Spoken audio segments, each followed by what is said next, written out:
Quand on commence à investir, on a des milliers de questions. Combien investir? Quand revendre? Quelle crypto acheter? Bitcoin, Ethereum, Dogecoin, Solana? Et surtout, il faut apprendre à maîtriser ses émotions. Ne pas paniquer en plein milieu d'un bear market, mais ne pas acheter au pic du bull run. C'est parti pour les bases de l'investissement en crypto-monnaie. Je m'appelle Léo et bienvenue sur CoinStation. Avant de commencer, sachez que je ne suis pas conseiller financier. Investir dans les cryptos est à votre propre risque. Investir dans les crypto-monnaies présente de nombreuses similitudes, mais aussi des différences, avec l'investissement dans les actifs plus classiques, immobilier, actions, etc. Il y a plus de 6500 crypto-monnaies différentes qui remplissent soit des fonctions similaires, par exemple Ethereum et Cardano, ou alors bien différentes, comme Axie Infinity et Uniswap, qui n'ont rien à voir.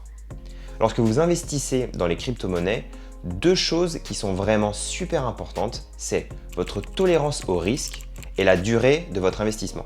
C'est complètement différent si vous comptez retirer votre argent dans 1 an ou dans 5 ans. Je vais faire une série de plusieurs vidéos sur l'investissement dans les crypto-monnaies. Dans cette première vidéo, je vais aborder les notions de base. Je vais parler de volatilité, des différents types de crypto-monnaies et aussi du goût pour le risque. Dans sa forme la plus simple, l'achat de crypto-monnaies, c'est comme acheter des actions. Vous trouvez une plateforme d'échange, vous convenez d'un prix avec un vendeur et cet actif vous est transféré. Le but, c'est que cet actif vous rapporte des intérêts ou bien que sa valeur augmente au fil du temps et que vous le revendiez ensuite à un prix plus élevé. Avec les crypto-monnaies, c'est la même chose. Mais si on les compare aux actions, aux obligations ou à votre livret d'épargne, la performance des actifs cryptographiques est très différente. Si vous avez un compte d'épargne, les taux d'intérêt sont extrêmement bas dans la plupart des pays occidentaux. Sur un livret A, on est à 0,5% d'intérêt par an en 2021. Pas de quoi devenir rentier. Par contre, si vous investissez dans le Bitcoin, selon le moment où vous investissez, vous pouvez voir son prix fluctuer, et ce avec beaucoup d'amplitude. L'année dernière, la volatilité était située entre 1,5% et 10%. Pour vous donner un ordre d'idée, la volatilité de l'or est de 1,2%, celle de l'euro et du dollar se situe entre 0,5 et 1%. Donc le Bitcoin est très volatile et donc beaucoup plus risqué. L'investissement dans les crypto-monnaies doit donc être considéré comme faisant partie d'un portefeuille équilibré qui contient un mélange d'actifs présentant des profils de risque différents. On va maintenant parler des différents types de crypto-monnaies. Lorsque vous regardez les plus grandes crypto-monnaies par leur capitalisation sur CoinMarketCap, chaque crypto a des propriétés bien différentes. La capitalisation, c'est la valeur totale des tokens actuellement en circulation multipliée par le prix actuel. Il faut bien comprendre à quoi chaque token correspond. Vous pouvez acheter un token utilitaire, un stablecoin, un token de gouvernance ou d'autres types de tokens. La plus grosse crypto-monnaie, c'est le Bitcoin, qui est une crypto pouvant être utilisée comme une réserve de valeur, un moyen d'échange ou une unité de compte. Le Bitcoin étant un logiciel open source, donc son code est accessible à tous, il existe des centaines de monnaies qui utilisent le même code que le Bitcoin. Parmi les exemples les plus connus, il y a Bitcoin Cash, Litecoin et Bitcoin Gold. Mais elles ne sont pas identiques au Bitcoin. Elles ont des tokens différents, des communautés différentes et des fonctionnalités différentes. Un autre type de crypto-monnaie populaire, surtout pour les investisseurs, sont les stablecoins. Ce sont des monnaies rattachées à la valeur d'un autre actif, généralement le dollar américain. On peut noter Tether, USDC et DAI. Si vous ne savez pas ce qu'est un stablecoin, je vous conseille de regarder cette vidéo que j'ai faite il y a quelques temps.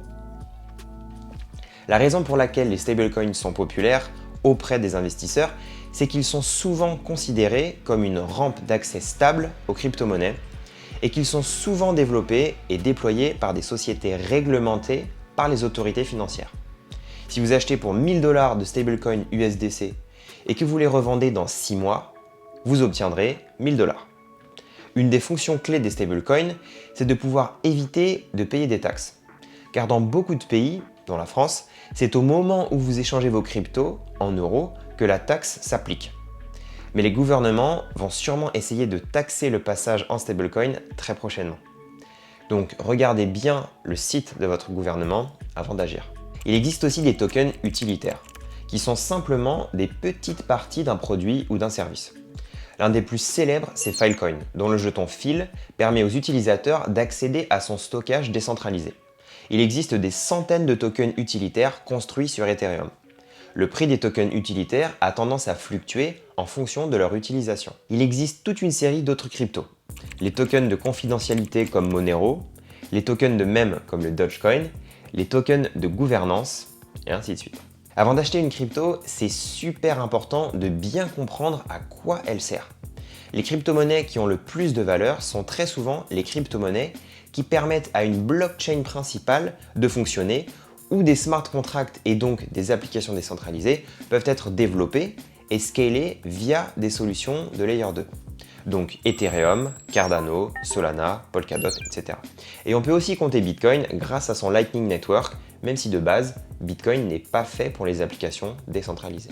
Certains tokens peuvent voir leur prix exploser lorsque des plateformes d'échange comme Kraken ou Binance décideront de les proposer comme paire d'échange avec un token plus connu, comme le Bitcoin ou carrément avec l'euro ou le dollar. D'autres tokens prennent de la valeur et en perdent lorsque les projets qui les gèrent annoncent ou modifient leurs caractéristiques. Certains réagiront aux gros titres, tandis que d'autres pourraient être manipulés par des groupes organisés utilisant le réseau pour en gonfler la valeur afin de pouvoir vendre les tokens à profit.